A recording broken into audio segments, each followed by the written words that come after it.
తిరిగి BCN news కి స్వాగతం. నటి జత్వాని వ్యవహారంలో కూటమి ప్రభుత్వం చేసిన రాజకీయ కక్ష సాధింపులకు, పచ్చ మీడియా దుష్ప్రచారాలకు సీఐడీ దాఖలు చేసిన ఛార్జ్షీట్ చెంపపెట్లా మారిందని మాజీ మంత్రి అంబటి రాంబాబు ధ్వజమెత్తారు. తాడేపల్లి వైసీపీ కేంద్ర కార్యాలయంలో మీడియాతో మాట్లాడుతూ నటి కాదంబరి జత్వాని అమాయకురాలు, బాధితురాలు అంటూ చంద్రబాబు ఆడిన దొంగ నాటకాలను ఆయన సొంత ప్రభుత్వంలోనే సీఐడీ విభాగమే పటాపంచలు చేసిందని అన్నారు. జత్వాని ఎక్సార్షన్ కు పాల్పడిన దోషి అని సీఐడీఏ స్వయంగా కోర్టుకు నివేదించిన తర్వాత చట్టబద్దంగా విధి నిర్వహణ చేసిన నిబద్దత కలిగిన సీనియర్ ఐపీఎస్ అధికారులపై రెడ్ బుక్ రాజ్యాంగంతో కక్ష సాధింపులకు పాల్పడిన చంద్రబాబు, లోకేష్, హోంమంత్రులు ఏ ముఖం పెట్టుకుని తిరుగుతున్నారని నిలదీశారు. 4 లక్షల చిల్లర ఆమె అకౌంట్లో పడ్డాయి అని స్పష్టంగా చంద్రబాబు నాయుడు గారి నాయకత్వంలో ఉన్న ప్రభుత్వంలో సీఐడీ పెట్టింది అంటే దీనికి ఏం సమాధానం చెప్తారు చంద్రబాబు నాయుడు గారు? సందు దొరికితే బురద జల్లేయటమా? అభూత కల్పనలు సృష్టించటమా? ప్రజల్ని ఇబ్బంది పెట్టే కార్యక్రమాలు చేయటమా? పోలీసు వ్యవస్థని ఇంత దారుణంగా ఉపయోగించుకున్నటువంటి ప్రభుత్వం. నాకు ఇప్పుడు 70 ఏళ్ళు, చంద్రబాబు కన్నా ఒక 5-6 ఏళ్ళు చిన్నోడిని. ఇంతవరకు నేను చూడలేదని మనం చేస్తున్నా. పోలీసుల్ని ఉపయోగించి పోలీసుల్ని అరెస్ట్ చేసి పారేశాడు. శభాష్ చంద్రబాబు, నీకు అసలు గోల్డ్ మెడల్ ఇవ్వాలని చెప్తున్నా. ఇలాంటి దుర్మార్గం అండి, ఇంత అన్యాయం అండి. తడిగొడ్డలతో గొంతులు కోయటువంటి ఇది కాదండి. మమ్మల్ని ఏదేదో ఇష్టం వచ్చినట్టు మాట్లాడుతున్నావు నువ్వు. ఇంత దారుణంగా పోలీసు అధికారుల్ని వాళ్ళు ఏం చెప్తావు చెప్పు, నాకు అర్థం కాల. అరెస్ట్ చేశావు పిఎస్ఆర్ ఆంజనేయులు గారిని, లోపల పెట్టావు.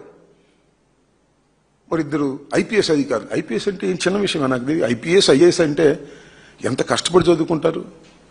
వాళ్ళకి ఏమైనా రికమెండేషన్ మీద వస్తుందా? లేకపోతే నువ్వు టిక్కు పెడితే వస్తుందా? లేకపోతే మేము టిక్కు పెడితే వస్తుందా? ఎంతో కష్టపడి చదువుకొని టాప్ ర్యాంకులు తెచ్చుకొని ఇండియన్ పోలీస్ సర్వీస్లో చేరినటువంటి వ్యక్తిని టకమని కొట్టేశావు. ఒక ఫాల్స్ కంప్లైంట్ తీసుకొని, అన్యాయంగా తీసుకొని. వాళ్ళు ఏం చేశారు? విత్ ఇన్ దే డ్యూటీ, వాళ్ళ డ్యూటీ ప్రకారం వాళ్ళు చేశారు. డ్యూటీ ప్రకారం చేసినా కూడా నేను ఒప్పుకోను. వాళ్ళ మీద నాకు కక్ష ఉంది, జగన్మోహన్ రెడ్డి గారి మీద కక్ష ఉంది.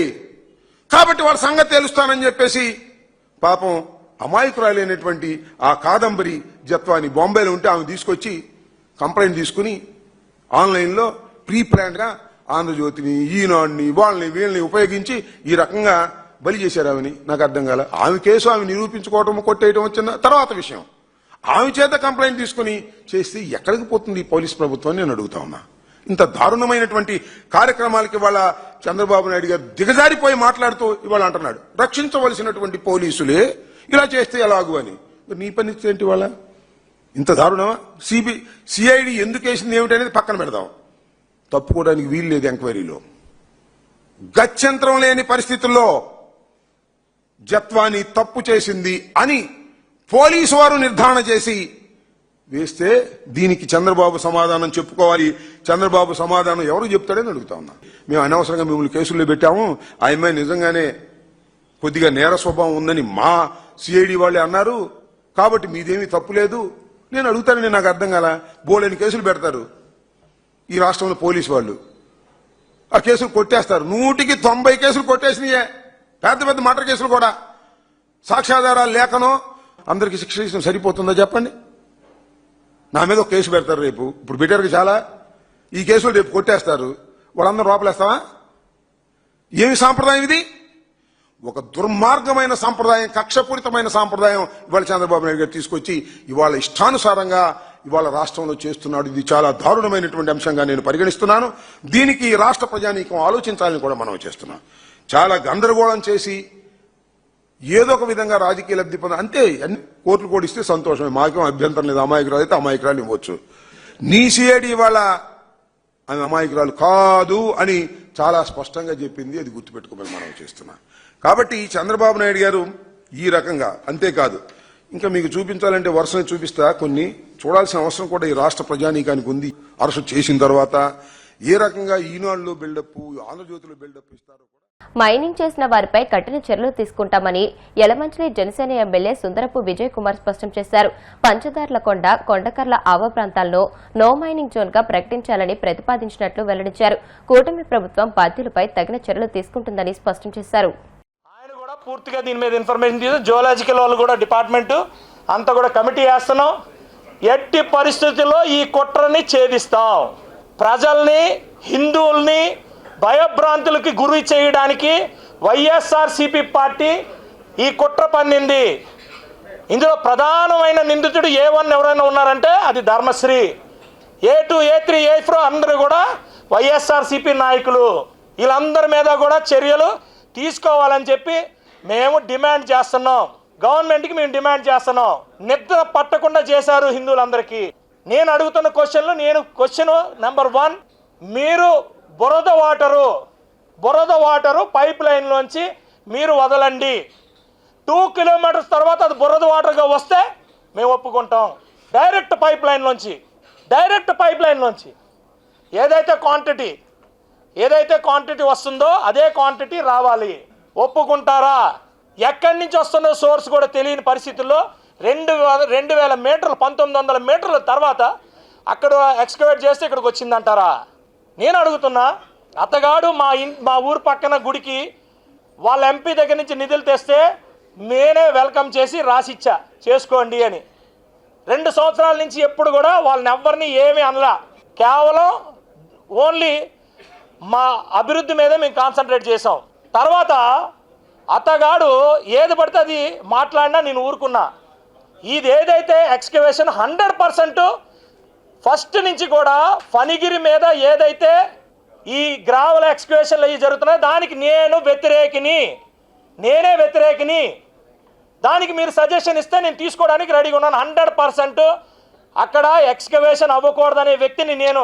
2024 ముందు కూడా కన్నబాబు రాజు ఎక్స్కవేట్ చేస్తే 75 లక్షల పెనాల్టీ వేయించా. రోజు పోరాటం చేసాం. 2024 ముందు కూడా 13లో 19 తర్వాత అనేకమైన సందర్భాల్లో మేము ఎక్స్కవేట్ చేసినవన్నీ చేసాం. ఇప్పుడు నేనేమంటానంటే డెఫినెట్గా నా కాన్స్టిట్యున్సీలో ఉన్న పాత ఎక్స్కవేషన్లు కొత్త ఎక్స్కవేషన్లు అన్నీ కూడా ఏదైతే క్వారింగ్లు అవుతున్నాయో ఆ క్వారింగ్ల మీద నేను ఎట్టి పరిస్థితుల్లో ఎంక్వైరీ చేయిస్తాను. ఇందులోని ఎవడెవడు బయటపడతాడో ఏం పడతాడో చూపిస్తాను. నేను స్ట్రైట్గా అడుగుతున్నాను, ధర్మశ్రీ, నువ్వు కన్నబాబు రాజుని ఎందుకు తీసుకురాలేదు? ఈ సభలకి ఎందుకు తీసుకురాలేదు? నీకు ఇవన్నీ తెలియకుండా ఊరికే ఎలా పడితే ఎలా మాట్లాడడం, ప్రజల్ని తప్పుదోవ పట్టించడం, హిందువుల్ని మనోభావాల్ని దెబ్బతీయడం నువ్వు చేసిన కుట్ర కాదా? నీకు ఇన్ అండ్ అరౌండ్ తెలిసినా తెలియపోయినా నాకేం ప్రాబ్లం లేదు. కానీ తెలిసినా తెలియపోయినా మీ వాళ్ళు స్పాన్సర్ చేసుకుంటే నేను స్పాన్సర్ చేసుకోవచ్చు కాక. ఎంతసేపు నా మీద, మా అన్నయ్య మీద, మా మీద, మా నాయకుల మీద నువ్వు పడిపోతున్నావు కదా. నీ చోడవరంలో నీ అన్నీ మర్చిపోతున్నావా? నువ్వు చోడవరంలో మీ తమ్ముళ్ళు మీ అన్నలు అందరు కలిసి కలెక్షన్లు చేసినవన్నీ రేపు బయట పెడతాం, మొహమాటమే లేదు. అక్కడ నీకు తెలీదా? అక్కడ నువ్వు కలెక్ట్ చేసిన ఈ క్వారియల్లో కలెక్ట్ చేసిన డబ్బులు అందరూ మర్చిపోయారు అనుకుంటున్నావా? తస్మాత్ జాగ్రత్త. నువ్వు సజెషన్ ఇయ్యు, మేము రెస్పెక్ట్ ఇస్తాం.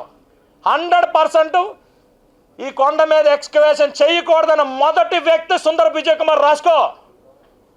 నువ్వు ఏది పడితే అది మాట్లాడితే ఈసారి నుంచి ఊరుకునే ప్రసక్తి లేదు. ఇది మాత్రం చాలా క్లియర్గా మాట్లాడుతున్నా. ఇవన్నీ రిపోర్ట్స్ విత్ పేపర్స్ విత్ అన్ని ఇన్ఫర్మేషన్ జీవోలు అన్నీ నా దగ్గర ఉన్నాయి. ఏమి మార్చడానికి ఉండవు ఈ జీవోలు. ఇవన్నీ మీరు 2019-24 మధ్యలో సుమారు 91 టీపీలు ఇచ్చి మరీ ఎక్స్కవేషన్ చేశారు. సుమారు 91 టీపీలు. ఇదే పంచదారుల కొండ మీద దగ్గర 25-30 టీపీలు తీసుకొని మీరు కన్స్ట్రక్ట్ చేశారు ఎక్స్కవేషన్. అది ఎలా మర్చిపోతావు నువ్వు? పశ్చిమ గోదావరి జిల్లా పెనుగొండలోని డాక్టర్ బిఆర్ అంబేద్కర్ గురుకుల బాలికల పాఠశాలలో గ్యాస్ లీకేజ్ వల్ల అగ్ని ప్రమాదం జరిగింది. వంటగదిలో గ్యాస్ సిలిండర్ మారుస్తుండగా ఒక్కసారిగా మంటలు చెలరేగాయి. ఈ ఘటనలో వంట చేస్తున్న ఓ మహిళకు గాయాలయ్యాయి. పాఠశాలలో ఉన్న 430 మంది విద్యార్థుల్లో ఒక్కసారిగా బయటకు పరుగులు తీయడంతో తొక్కిస్లాట జరిగింది. ఈ తొక్కిస్లాట్లో విద్యార్థినికి స్వల్ప గాయాలయ్యాయి. అప్రమత్తమైన సిబ్బంది వెంటనే మంటలను అదుపులోకి తీసుకోవడంతో పెను ప్రమాదం తప్పింది. కొత్త బండ మార్చేటప్పుడు గ్యాస్ లీకేజ్ అవటం జరిగింది. దానివల్ల వెంటనే ఆ వంట వాళ్ళు అక్కడ వదిలేసేసి వెనక్కి రావడం జరిగింది. నేను వెంటనే తెలుసుకోవడంగానే పరిగెట్టుకుని వచ్చి వాళ్ళందరినీ దూరంగా వెళ్ళిపోమని చెప్పాను. పిల్లలందరూ కూడా సేఫ్గా పక్కనున్న రిజిస్టర్ ఆఫీస్ దగ్గరికి అందరినీ పంపించేయటం జరిగింది. ఆ గ్యాస్ బండ దానంతటా దానిగా అలా ఆగిపోయే టైంలో బయట లోకల్గా ఉన్న లీడర్స్ తెలుగుదేశం పార్టీ నాయకులు వాళ్ళు వచ్చారు. వచ్చి వెంటనే నైట్రోజన్ అది ఫైర్ ఎక్స్టింగ్విషర్ ఉపయోగించి గ్యాస్ బండని ఆర్పడం జరిగింది. ఎటువంటి ప్రమాదం లేకుండా ఈ రోజున మేము అంతా సేఫ్గా ఉన్నాము. మనకి మెయిన్ ఎంట్రన్స్ చిన్నగా ఉండటం వల్ల అది అందరూ ఎక్కువ మంది ఒక్కసారి వెళ్ళే రద్దీలో ఆ పిల్ల తోపులాటలో కొంచెం పడిపోవడం జరిగింది. వార్తలు ముగించే ముందు ముఖ్యాంశాలు మరొకసారి. భోగాపురం విమానాశ్రయం ప్రారంభోత్సవంపై ఉత్తరాంధ్ర జిల్లాల అధికారులతో మంత్రుల సమీక్ష. అన్ని శాఖలు సమన్వయంతో పనిచేయాలని ఆదేశం.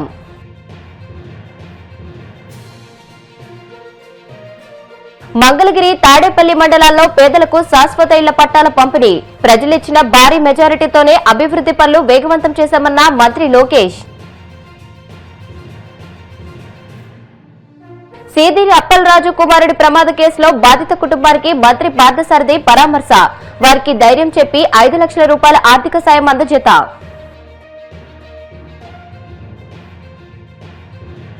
నటి కాదంబరి జత్వానీ కేసులో సిఐడి ఛార్జ్ షీట్ తో చంద్రబాబు కుట్రలు బట్టుబయలయ్యాయి.